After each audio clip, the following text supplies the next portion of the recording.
this lecture, we are going to start two more numericals and we will conclude this topic of resolution of more than two forces. In these two numericals, both are separated by some varieties. Let us see how. You can see what is the data of example number 6. Now, example number 6 can be done with two alternative methods. Let us discuss first method now. Second method we will not discuss, but we will just show how it is different. Let us see example number 6. What is given in the data that a wheel is in equilibrium. Now what is equilibrium? Again, in yesterday's lecture I have told you equilibrium means sigma h equal to 0, sigma v equal to 0 and resultant is also equal to 0. Now under an action of 5 concurrent forces acting outward from the center and having equal angle. You can see here, this is the center of the wheel. Okay, this is the center of the wheel. There are 5 concurrent forces acting outward from the center of the wheel. You can see how. This is the first force F1, this is the second force F2, this is the third force 500 Newton, this is fourth force 700 Newton, and this is last force 600 Newton. Now what is given in the data that 3 consecutive forces are 500 Newton, 700 Newton and 600 Newton respectively. Respectively means first 500, then after 700, then after 600. Calculate the remaining 2 forces. So our target is to calculate remaining 2 unknown forces. Now 2 method means what? The first method is that you can see in the figure that force F1 is drawn over here, means along the positive x-axis. You can see along the positive x-axis. So why? What is the reason behind this?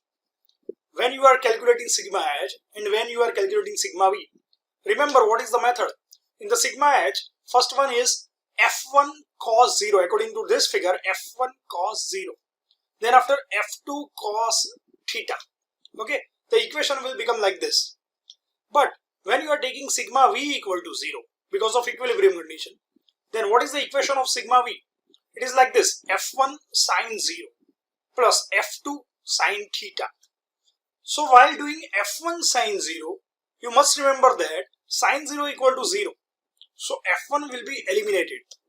So we have two unknowns F1 and F2. Out of two, one unknown F1 will be eliminated due to sin 0 equal to 0. So this is the particular logic behind taking F1 on positive x-axis. Then after F2, then after 500, then after 700, then after 600, as you can see in the figure.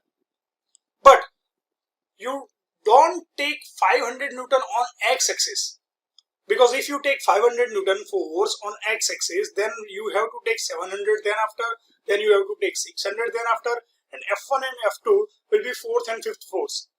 And 4th and 5th force are not getting 0 value in the multiplication because there are some angles, not 0 angles. Okay, so this is the particular logic to make the equations very easy. While in the second method, means just discussed, if you are taking 500 on x-axis, then F1 and F2 will be somewhere in the wheel. So you will get two equations. First one is for sigma h and second one is for sigma v.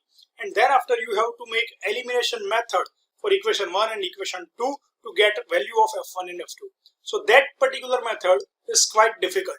So just stick to the first method, means stick to the figure given in the data only. Now a wheel is in equilibrium under an action of 5 concurrent forces acting outward from the center and having equal angle. Mark my words, what is given in the data is equal angle. Now what is equal angle? You must know that circle is having 360-degree angle. Now there are 5 forces from the center. First one, second one, third one, fourth one and fifth one. So 360 should be divided by 5. So 72 degree will be the value of each and every angle. So each angle, this phi 72, this phi is also 72, this phi is also 72 and this phi is also 72. So all the angles are of 72 degree angle. So What is our calculation now?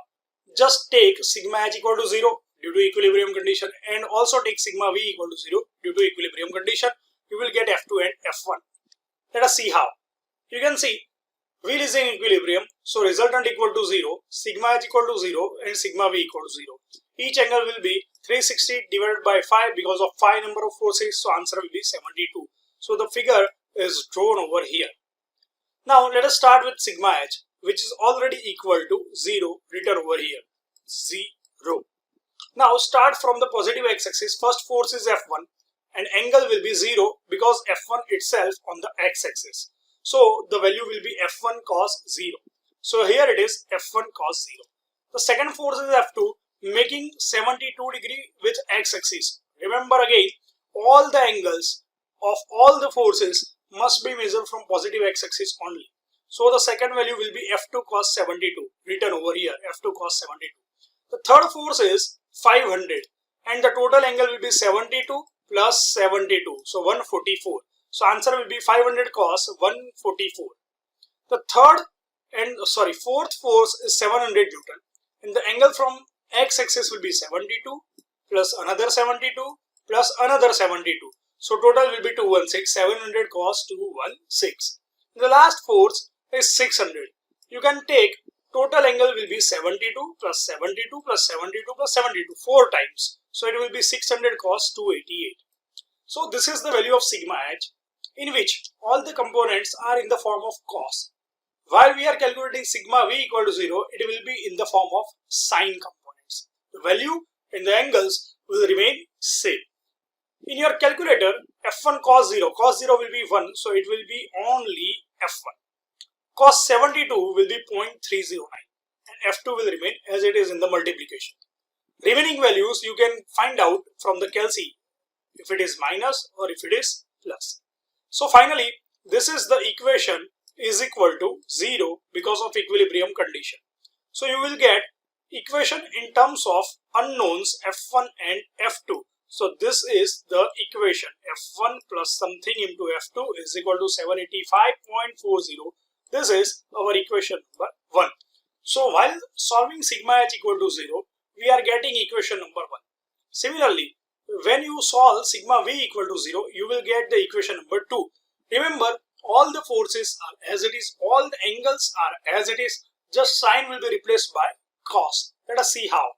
The same figure will be there and sigma v is equal to 0. All the forces will remain as it is, all the angles will remain as it is, just cos will be replaced by sine. Now here, most important thing is sine 0 equal to 0. So F1 will be eliminated with the 0. So first term becomes 0. So now F2 is only unknown and remaining values can be calculated from the calculator. So by solving this or by comparing this with equal to 0, you will get this type of equation, and from this you will get the value of F2 as 724.40 Newton. Now earlier in equation number 1, substitute the value of F2. So you will get this type of equation F1 plus 0.309 into this value of F2 724.40 is equal to equation number 1 785.40. So from solving this equation, by solving this equation you will get the value of F1 561.56 Newton. So hence both the values of forces F1 and F2 is now available to you. So this is one variety of the circular wheel which is in equilibrium under the action of 5 forces. Out of 5, 3 forces are known to you and 2 forces are unknown, which we have calculated. Let us discuss one more numerical. Example number 10. What is given in the data? The following forces are acting at a point. Find the magnitude and direction of the resultant. We have to calculate direction and magnitude of the resultant. Matlab, we have to find location of the resultant. Now see, this is the figure. What is given in the figure? There are 4 directions. First one is north, then opposite direction will be south. This one is east and opposite will be west. Now what is first force? What is given in the first force? 550 Newton acting towards north. So 550 Newton force will be acting towards north. Okay, so this is first. 900 Newton acting 40 degree towards south of west. So 900 Newton force is acting towards this.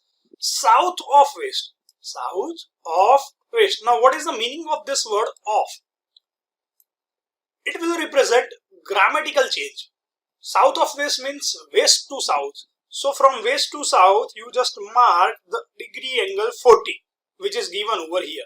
Okay, remember this thing. South of west means west to south. It is the opposite of the word. Now the other force is 125 kilonewton. All the forces are in Newton, but this force is in kilonewton, so convert it into Newton. Okay, so 1250 Newton is written over here. Where it is? It is towards south of east. Again, off means south, east to south. So you can see it is from east to south, and the angle will be 60 degree, which is given in the data. Okay, just do the reverse thing. South of east means east to south. So proper angle should be placed in the figure. Last force is 400 Newton acting from west to east. Here it is 400 Newton acting from west and going to east. So this is the force of 400 Newton going towards east. So these are the values. Now what is most important thing in this numerical? Figure is not given to you. See the data. It is not given that as shown in the figure. So you have to read all the four forces. You have to draw the figure at yourself and have to mark angle somewhere in the figure, which is correct. Okay. Now with the help of this figure, our regular method will be going on. So what is that? Sigma h. The first force will be 400, angle will be 0. So 400 cos 0. Second one is 550. From the x-axis, the angle is 90. So 550 cos 90. The third force is 900. From the x-axis, the angle will be 90 plus 90, 180 and plus 40, 220. So 900 cos 220 written over here. And the last force is 1250. So from the circular 360 angle, you can subtract this reverse 60. So you will get 1250 cos 300. By solving in the calculator, you will get sigma h equal to 335.56 Newton. So here it is the value of sigma h. Similarly, you can calculate sigma v. All the forces and angles will remain as it is. Just sign will be replaced by cos. Let us see how. This is the same figure, and the sigma v, all the forces, all the angles will remain same. Cos is replaced by sine. By solving the values in the calculator, you will get the answer as minus 1111.04 Newton. Here it is minus, so negative. Here it is the printing mistake. You will take as negative, so left side, or you can see it is sigma v, so it is downwards. Okay. Now what is resultant? Under root of sigma h square plus sigma v square. Sigma h is positive, sigma v is negative, but the answer will be always positive for resultant. 1160.60 Newton. Now sigma h is positive, but sigma v is negative. So check the quadrant. Sigma h is positive, sigma v is negative, so quadrant will be fourth. Let us see how. Also find the direction of the resultant tan theta. It is mode of sigma v by sigma h. Mode means always take positive values. Just replace sigma v and sigma h. You will get this answer. By doing tan inverse, you will get theta equal to 73.19, in which sigma h equal to positive and sigma v is negative. So R will be in the fourth quadrant. So locate the quadrants, and in the fourth quadrant, draw the resultant R is equal to 1160.60 Newton and make the angle theta with x-axis as 73.19 degree, which is the direction of the resultant. So here our numerical is complete. So students, we have completed lots of varieties of numericals for the method of resolution of more than two forces. So these varieties are enough for your exam point of view. Let us discuss new topic in the next lecture, that is Lamè's theorem. We will start Lamè's theorem, which is very most important topic from the subject point of view. So we will meet in the next lecture, which is lecture number 6 and Lamè's theorem. So stay connected.